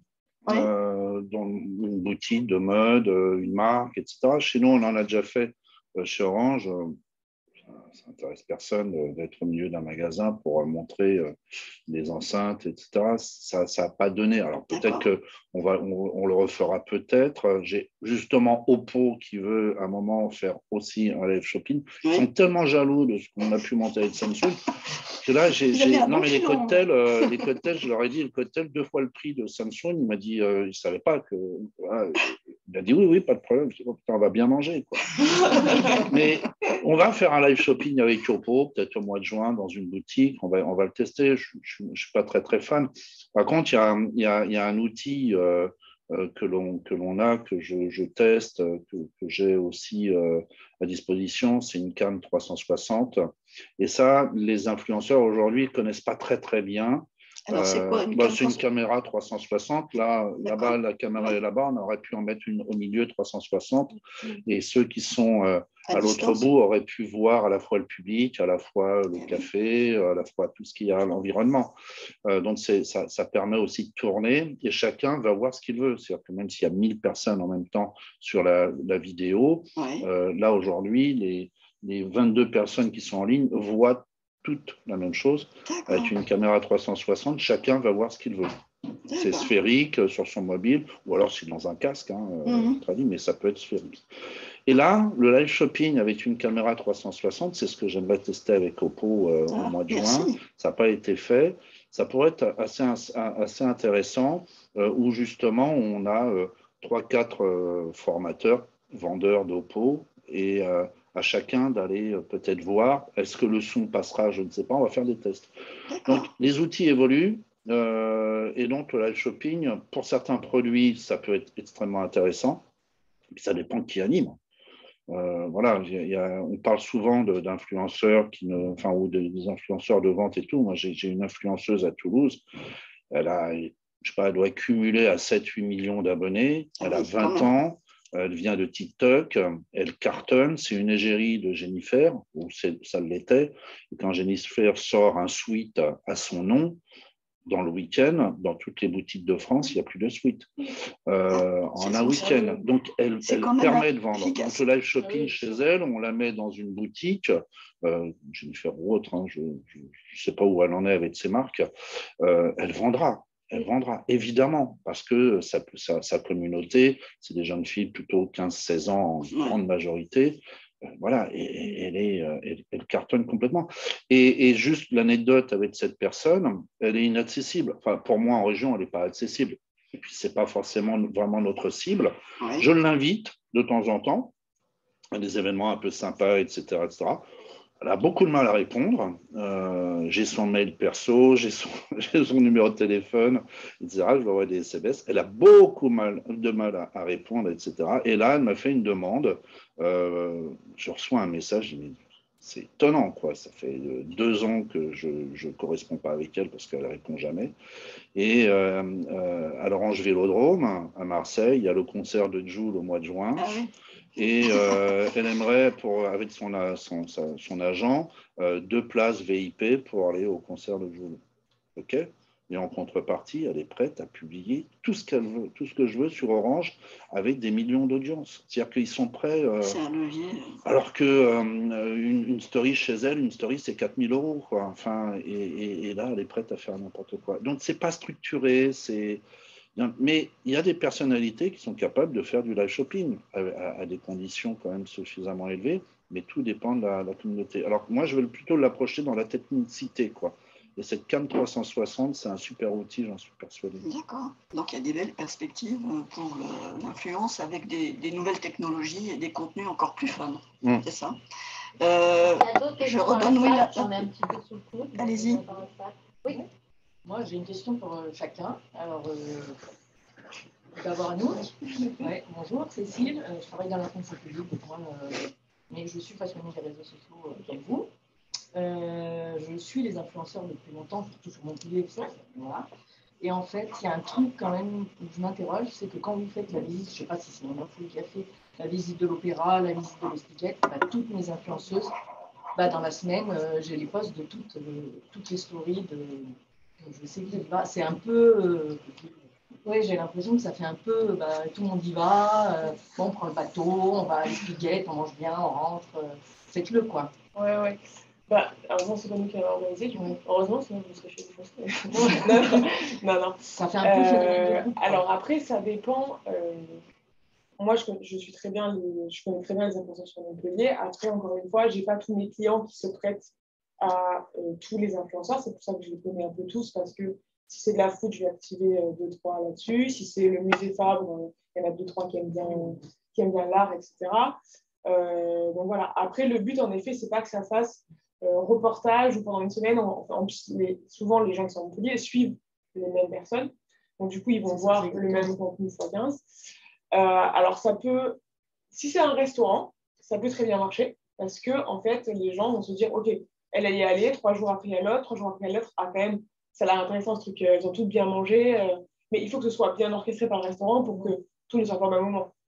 Encore une fois, le prod fait ça très bien à la Grande Motte, toute l'année, voilà, ils ont une vraie stratégie, je pense. Ils invitent beaucoup de micros et de nanos hyper locaux, mais c'est réparti dans le temps pour qu'en fait, toute l'année, vous ayez des publications de gens qui vont au prod, qui vont faire un brunch, etc. Je ne connais pas du tout les gens du prod, hein, mais... C'est différent de ce que vous faites quand vous les emmenez. Oui. Oui. Et les journalistes là-dedans, ils sont pas un peu... Alors, nous, on ne fait pas d'RP. Hein. Nous, on ne fait pas d'RP à l'agence. On n'a pas de point d'RP. Moi, j'en fais plus depuis des années. Donc, pour nous, c'est une stratégie complètement à part. On ne travaille pas du tout la presse. Pour moi, c'est des gens qu'il faut travailler d'une façon différente, des objectifs différents. Il n'y a pas d'histoire de rémunération. Enfin, c'est totalement un autre métier pour moi. Je parlais par rapport aux micros qui ne sont pas tellement rémunérés. Enfin, en fait, on leur offre des places pour qu'ils parlent de nous. Voilà, des places, des expériences, des expériences gratuites, bien sûr. Exactement. Enfin, les journalistes n'ont pas plutôt la même vision. Quand même, là, du coup, c'est une profession réglementée avec une déontologie forte. Donc, on ne peut pas... Effectivement. C'est pas la même chose. Oui, bien sûr. Même un voyage de presse, pour moi, est différent d'un road trip influence. Enfin, moi, quand j'étais dans les relations presse, je ne le construisais pas du tout de la même manière. C'est pas du tout la même approche qu'on va avoir avec les personnes. Le contenu sur place, moi, je pense Instagrammable quand je le fais pour des influenceurs. Alors que le journaliste, on va le penser fond, intervenant, voilà. Photo éventuellement et vidéo. Tout est bien sûr à mesurer. On ne pense pas du tout la même chose. Moi, je vais faire des trucs dans les vergers avec des influenceurs sur une trop jolie table avec un petit atelier de cuisine trop mignon et tout. Je ne vais pas du tout faire ça pour le journaliste. Je vais me dire, mais qu'est-ce qu'elle me fait ? Journaliste, ça serait peut-être contre-productif. Alors après, ça dépend quel journaliste. Moi, je travaille avec des journalistes corpo pour le Figaro. J'ai envie de faire un de cuisine, elle va me dire, ok, super, ton truc. Mais par contre, quand je travaillais pour avec des gens Cosmo et Biba, où là, le but, c'était de travailler du consumer, des trucs très, très lifestyle, là, oui, chaque fois, on arrive à des organisations d'événements qui peuvent ressembler à ceux pour les influenceurs. Mais encore une fois, tout dépend de avec qui on travaille, quel est l'objectif du truc. Quand on a les deux, c'est intéressant aussi. Ah oui, avoir les deux relais d'information qui sont. Ah oui, en même temps, ça nous arrive. Moi, je ne fais jamais les deux. Après, c'était des questions. Moi, je travaille avec les attachés de presse et de temps en temps, on y met des influenceurs et oui, enfin, c'est très différent. C'est très différent dans l'approche, dans ce qui se passe dans le moment, sur un événement. Il peut y avoir des journalistes, des influenceurs. Là, il y a une conférence de presse à Blagnac. Il n'y a pas d'influenceurs, ce n'était pas prévu. Il aurait pu y avoir 2-3 influenceurs tech pour ce que l'on peut montrer. Voilà, je n'ai pas pris le projet, donc j'en ai pas amené. Mais en même temps, c'est amusant et en plus, il y a eu une journaliste au mois de novembre. Il y avait 2 influenceurs en haut du Pic du Midi, un YouTuber qui était venu faire une superbe vidéo sur l'Occitanie, magnifique. Alors lui, c'est pareil, c'est un créateur de contenu, c'est un petit YouTuber, il a 3500 abonnés, par contre, il a un contrat avec Orange, il fait des qualités vidéo magnifiques, et là, il a fait 15 minutes sur l'Occitanie, c'est vraiment à voir sur différents lieux, c'est très, très beau. Et Ben Film, au pluriel. Benjamin Film. Et voilà. Et comme il allait sur le Pic du Midi, j'ai fait venir Vanessa, qui est la traileuse, l'ultra-traileuse. Alors, il a voulu monter à pied, donc il est monté à pied. Elle le fait en courant d'habitude. Là, ils ont mis 5 heures. Elle le fait en 1h15 habituellement, en gros. Et voilà, ils sont montés à pied. J'avais organisé une interview là-haut pour les faire parler sur les réseaux dans les montagnes. Voilà, c'est important. Et dans les lieux aussi inédits, il y a du réseau, il n'y a pas de réseau, c'est pas grave. Mais quand il y a du réseau, c'est bien. Donc, ça fait parler d'Orange d'une certaine façon, etc. Et l'attaché de presse, ça fait venir 2 journalistes, une et un journaliste, une de la Dépêche et une d'un journal local, etc. Et elle a fait un article sur les influenceurs qui étaient venus parler au Midi. C'était génial. Enfin, le rapport était très intéressant. L'autre journaliste n'a absolument pas fait l'article. Il n'a pas compris, je pense. Donc, le rapport entre les deux, enfin, pour nous, c'est important puisque, comme je disais au tout début, l'influence, on la travaille depuis des années, bien avant les réseaux sociaux, avec les journalistes. Et donc, les mettre ensemble, ça a du sens. Puis après, ça dépend des profils, hein, ça dépend des sujets. En tout cas, c'est 2 univers qui ne sont pas encore totalement interconnectés, mais qui se rapprochent peut-être, ou en tout cas les journalistes, puisque c'est leur vocation, s'intéressent aussi à ça. Ah, une question là-bas. La deuxième question. Oui, sur Vanessa, justement. La tréleuse. Oui. Donc, en fait, ça s'apparente quand même avec une convention à un sponsoring. Oui, un sponsoring, un partenariat. Sponsoring, c'est quand même très cadré, surtout chez Orange. Donc, c'est plutôt un partenariat. Oui, moi, c'est un coup de foudre professionnel. Vanessa, c'est vraiment un coup de foudre. Par hasard, j'ai pu l'inviter au Tour de France l'année dernière, au mois de juillet. Et elle intervient de temps en temps chez Orange dans des séminaires de managers, etc. Enfin, elle est déjà intervenue 4 fois. Là, elle part à Nantes. Elle va partir à Strasbourg sur une grande convention de vente pour parler de résilience. Voilà, une intervention qui est extraordinaire. Là, on n'est plus dans l'influence. Enfin, si, elle influence par son discours pendant 1 heure, parce qu'elle a un parcours, elle a battu le record du monde du Kilimanjaro, mais elle a mis 2 ans pour le battre, avec des échecs, avec des personnes qui ont failli mourir. Enfin, c'est une histoire extraordinaire. Et elle a battu ce record, et là, elle repart sur autre chose. Et donc, c'est une personnalité, et donc c'est effectivement une forme de partenariat. Je fais beaucoup de choses pour l'aider, parce qu'elle est infirmière avant tout. Elle a une cause qui est la sclérose en plaques. Elle court. Là, elle part au Kilimanjaro avec David Berty, qui est un ancien joueur du Stade Toulousain, qui a la sclérose en plaques, qui peut pratiquement plus se déplacer ou avec beaucoup de difficultés. Et elle part avec 3 anciens internationaux, rugbyman, l'ancien capitaine entraîneur de l'équipe de France, Cléry Aumont, etc. Et ils partent tous les 5 et ils vont monter David Berty avec lui, monter mais aussi marcher jusqu'en haut du Kilimanjaro. Donc, elle a des causes pour justement cette lutte. Donc, elle est partout. L'intérêt pour Orange, bien sûr, on a l'intérêt, elle quoi comme intérêt? L'intérêt, c'est ce partenariat. Donc, il y a un rapport financier derrière. Ah oui, elle est rémunérée quand même. Elle est rémunérée, comme je le disais, non pas par un budget direct, mais par des prestats, des services qu'on lui offre. Et puis le fait de la faire intervenir, où là, elle est rémunérée. Quand elle intervient dans un séminaire, elle est rémunérée et elle est vraiment maintenant intégrée chez Orange. Donc il y a un rapport qui est relativement sain, il n'y a aucun problème, on se connaît bien. Tu as des amis maintenant, moi, ce n'est pas une amie, parce qu'on ne se connaît pas, mais c'est vraiment un coup de foudre, il y a une relation qui est très saine. Et quand on en arrive là, on fait un métier formidable, parce que, à côté... on rencontre des gens sympas, mais point. Et puis, d'autre côté, on rencontre vraiment... c'est beaucoup de relationnel. Donc, Vanessa, c'est plus une créatrice de contenu, comme je le disais. Plus ça. Plus qu'ambassadrice de marque. Voilà. Ce qui nous intéresse, c'est ce qu'elle peut produire en capacité photo, vidéo, dans des lieux improbables. Il y avait vos réponses. Merci. Une question en lien avec les médias traditionnels, qu'on évoquait tout à l'heure. Les visites de presse, est-ce que vous pensez que les médias traditionnels investissent quand même dans les réseaux sociaux, avec leur propre compte? Est-ce que du coup, en termes de nouveaux formats, vous voyez émerger des journalistes dans les rédactions qui se spécialisent qui soient influenceurs ou qui traitent de l'influence? D'accord. Influenceurs, en fait, c'est-à-dire je ne sais pas s'ils peuvent rivaliser. Moi, je n'ai pas fait d'études, je n'ai pas regardé d'études sur ce sujet-là, mais est-ce que vous avez des... Je relais simplement votre question parce que je ne suis pas sûre qu'elle a été entendue par tout le monde. Vous posez la question, comment les médias traditionnels traitent ce sujet?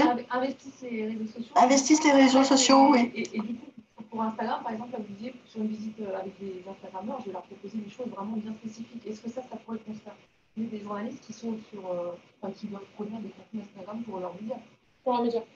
C'est intéressant parce que moi, quand j'étais en RP chez Publicis, par exemple, quand on a commencé à faire le switch vers les influenceurs, en fait, les premiers qu'on a ciblés, c'est les social media editors, c'est-à-dire les gens dans les rédactions qui s'occupent essentiellement des réseaux sociaux. Et en fait, on s'est rendu compte que c'était des gens totalement à part des journalistes de la rédaction. Et du coup, ils étaient super contents pour s'adresser à eux parce que les marques n'avaient jamais cette démarche. Moi, j'étais sur Netflix pendant 5 ans et on faisait des rendez-vous avec juste les social media editors, donc les 2-3 personnes qui s'occupaient du Facebook, de l'Insta, etc. Donc, on leur demandait comment est-ce que vous travaillez. Est-ce que vous relayez les articles papier et web et vous en faites des publications ou est-ce que vous faites des formats à part? Exactement. Et tout l'enjeu, bien sûr, pour les médias, pour moi, à mon avis, c'est justement d'avoir des gens spécialisés réseaux sociaux qui arrivent à transformer l'information web ou papier et à le rendre accessible sur l'IRS. Donc ça, Brut le fait très bien, par exemple. C'est des formats totalement pure player adaptés à ça. Mais quand on voit que des gens comme Hugo Clément, qui est un journaliste à la base et qui maintenant est un influenceur totalement, plus influenceur, enfin, il est journaliste et influenceur au même niveau. En fait, il a une audience hyper engagée et il ne traite que du sujet journalistique. Mais de temps en temps, il met quand même des photos de son fils, etc., sur Instagram, sa vie avec sa femme, etc. Donc, on est dans le lien entre les deux et il est très crédible, il est très suivi, il est très engagé. Donc, lui, il a totalement compris le switch à faire. Je pense que dans les médias tradis, il faut que les rédactions se dotent de personnes qui soient capables de, justement, traduire, alors peut-être des fois même vulgariser ou traduire vraiment les contenus journalistiques et l'adapter aux réseaux sociaux. Donc TikTok peut être très intéressant pour ça, Instagram aussi, Facebook aussi. On n'a pas évoqué Snapchat, parce qu'à un moment donné, les médias... Oui, exactement. Nous, on a travaillé avec les social media editors de Snapchat, d'ailleurs, c'est le premier avec qui on a ciblé. Alors, c'est très particulier parce que Snapchat, pour pouvoir avoir son média dessus, c'était des centaines de milliers d'euros en fait, à payer à Snapchat pour pouvoir apparaître. Il n'y en avait que 10 au début, donc c'était Voici, Cosmo, Gala, etc. Des trucs de foot aussi. Voilà. Là, Snapchat, pour moi, c'est plus du tout le réseau sur lequel il faut miser, clairement. Donc moi, si j'étais un média, je pense que là où il faut investir, c'est TikTok, Instagram. Mais dans les écoles de journalisme de Montpellier, il y a des cours sur comment faire une vidéo TikTok. Ben, je pense que c'est bien... Il faut, ouais. Je n'ai pas suivi, hein, mais je pense que ça doit être intéressant parce qu'il y a un rythme extrêmement rapide. Les lives sont très intéressants. Mais ça s'adresse à une cible. Alors, excusez-moi, mais les seniors, ils ne sont pas forcément sur TikTok. Enfin, non, après, ça dépend quel est le média. Oui, mais il me semble que c'est à la fois des formats et des formes de communication qui sont plus modernes, plus authentiques, qui paraissent en tout cas comme ça, et que c'est pour ça que ça attient beaucoup cette cible qui est la génération Z.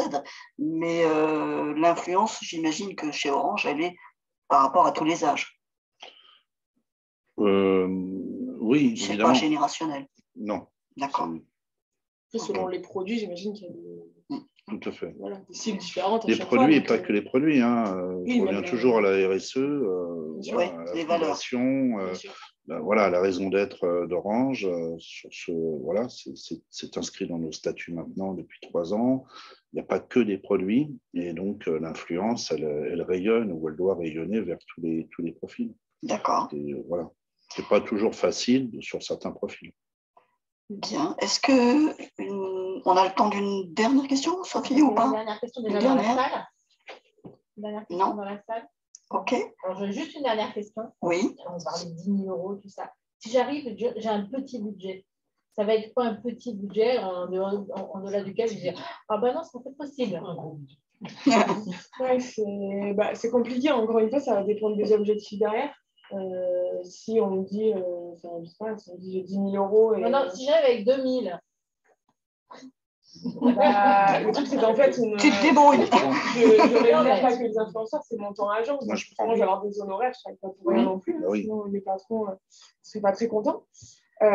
Donc, 2 000 euros, encore une fois, ça dépend. Si c'est 2 000 euros, travailler avec un micro-influenceur pour, j'ai n'importe quoi, j'en sais rien, un restaurant, inviter un influenceur à venir tester un truc, bah oui, 2 000 euros, c'est possible de faire. Mais après, nous, en termes de temps passé, c'est pas forcément les clients qu'on va prendre parce qu'il nous faut des... forcément, on a une équipe avec 5-6 personnes. Donc, le but, ça va être de fidéliser des clients sur l'année, de faire plusieurs opérations. Encore une fois, moi, je travaille avec beaucoup d'influenceurs sur le long terme. Donc, les OP one-shot, comme ça, c'est pas forcément ce qui m'intéresse le plus. Donc, non, 2 000 euros, je vais leur dire aller chercher un free qui fera ça très bien. Mais c'est pas forcément nous, en tant que structure d'agence, c'est pas forcément intéressant. Dans l'autre sens, est-ce qu'il faut être hyper spécialisé en interne? Est-ce que n'importe qui peut se dire je vais m'occuper aujourd'hui de TikTok alors qu'il n'a pas forcément de formation particulière? Voilà. Le chargé de com qui a été élevé à la com à l'ancienne. Ah, il va peut-être falloir déjà qu'il se dote de TikTok. Pas besoin de formation déléguée, faire la stratégie de com et dire on va prendre des jeunes. À la base, TikTok, c'est quand même. C'est un univers quand même, il faut. Un outil de personnes qui n'ont pas de compétences, justement. Exactement. C'est ça la vraie formation. Sur des tout petits budgets, je pense non, mais le coup de tester quand même. Effectivement. Ça vaut le coup de tester, me dit madame. Oui. Je pense que c'est bien de le faire, c'est bien décidé. Et puis, comme vous le dites justement, c'est quand même une relation avec les influenceurs qu'il faut avoir. Comme on a une relation avec les journalistes, comme on a c'est vraiment un métier de relation. C'est pour ça aussi qu'il est pas cadré ou peu cadré. Oui. Ce qui est dommage, mais ce qui en même temps en fait aussi sa richesse, parce que c'est ça, c'est un échange. Donc peut-être que ça vaut le coup quand même. C'est le côté créatif. D'accord. C'est comme le graphe dans les rues. C'est comme le graphe dans les rues. Ça devient normé, oui. Alors que ça fait 30 ans que ça existe. D'accord. Oui, c'est ça. C'était un art. Le côté sympathique. Un art majeur. C'est ça. Et pour répondre au responsable de com qui veut se lancer sur TikTok avec des influenceurs, pas lui-même, etc. C'est l'exemple que je donnais tout à l'heure. On a, nous, dans des régions, des homologues qui ne sont pas du tout dans ce monde-là relationnel, qu'on ne gère pas des influenceurs ou très peu, etc. Bon, ils travaillent avec des agences. Et donc, celui qui veut se lancer, soit il prend énormément de temps justement pour tout ce qui est découverte relationnelle, voilà, ça peut prendre des mois ou des années, soit il travaille évidemment avec des agences locales justement pour monter en compétences et de façon plus rapide. Oui, tout le monde peut se lancer, mais c'est des belles découvertes, c'est des belles déceptions, c'est des beaux projets, comme il y a encore beaucoup de choses à créer. Avec 2 000 €, oui, pas à Montpellier, je ne viendrai pas sur le terrain d'Anouk, mais moi, ce n'est pas un problème de 2 000 €. C'est si l'exemple d'Oppo, il est simple, si une autre entreprise, parce que j'ai toute la possibilité d'innover, si ça va dans le bon sens, et si ça concerne ce que l'on fait chez Orange, mais une entreprise, une association, quelqu'un qui dit, voilà, j'ai un petit budget, je voudrais créer un événement avec 2 000 €, mais je ne connais rien aux influenceurs, etc., etc. Et si Orange, comme l'histoire d'Oppo ou de Samsung en boutique, c'est exactement ce qui s'est passé. Eux, ils ne connaissent absolument aucune personne. La direction marketing d'Oppo, elle est à Paris. J'ai fait une réunion avec elle. Ils donnent des mobiles à des gros influenceurs de télé-réalité. Ils en font ce qu'ils veulent. C'est pas géré. Mais quand on arrive en région, alors ils sont complètement largués. Il y a un directeur régional, il y a 2 formateurs ou formatrices. Et puis, ils tournent dans les boutiques de Free à Orange. Et donc là, ils ont un budget, ils ont envie de faire des choses. Et ils sont venus vers moi naturellement. Et puis, on est en train de monter un projet qui, moi, ne me coûte pas que du temps. Eux, ils investissent. Si une autre entreprise veut monter ce genre de choses et ça a du lien, moi, les 2 000 €, je les prends. Et là, on les met dans le cocktail. Et là, c'est super. Là, on mange bien, quoi. Bon, je vois que c'est un peu l'idée. Mais il faut qu'il y ait un lien. Après, longue, moi, je ne suis pas une agence. C'est ça. La courbe d'apprentissage est longue, mais ceci dit, les satisfactions au bout sont intéressantes. Oui, en tout cas, pour tous ceux qui veulent, peut-être on va conclure, puisque ça fait maintenant plus d'1h30 que nous sommes ensemble. En tout cas, pour ceux que ça intéresse, on peut peut-être déjà revoir en replay, puisque ce sera accessible sur le site du Club de la Presse cette conférence, pour laquelle je remercie encore nos 2 intervenants qui ont été extrêmement brillants, en tout cas précis dans vos explications. Et peut-être un autre rendez-vous prévu, Sophie, pour Fuse, pas encore annonçable. Donc on verra. C'est encore dans les tuyaux, ça viendra. Ok, écoutez, je vous remercie tous. Merci. Et on va clore donc, du coup ce petit déjeuner de la Somme. Merci.